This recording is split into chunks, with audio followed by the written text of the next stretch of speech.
दिखा रही हूँ घर पे ब्रेड क्रम्स कैसे बनाएं। हम ये ब्रेड की स्लाइस लेंगे और इसको माइक्रोवेव में ग्रिल करने के लिए रखेंगे। माइक्रोवेव तवे के ऊपर ब्रेड्स रख देंगे और डोर बंद करने के बाद हम ग्रिल वाले ऑप्शन को चूज करेंगे और इसको 4 मिनट्स के लिए ग्रिल करने के लिए रख देंगे।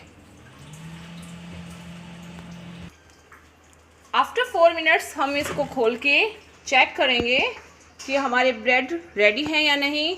उसके बाद हम अब देखिए फ्रेंड्स, हमारे माइक्रोवेव में बने हुए ब्रेड क्रम्स बिल्कुल रेडी हैं।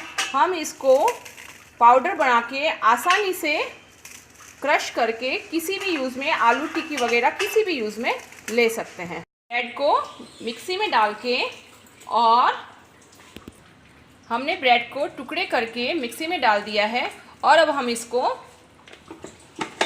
पीसेंगे। देखिए फ्रेंड्स, अब हमारे ये ब्रेड क्रम्स रेडी हो चुके हैं। बहुत ही अच्छी तरीके से और बहुत ही आसानी से ये बने हैं। हम इसको आसानी से टिक्की के लिए यूज़ कर सकते हैं।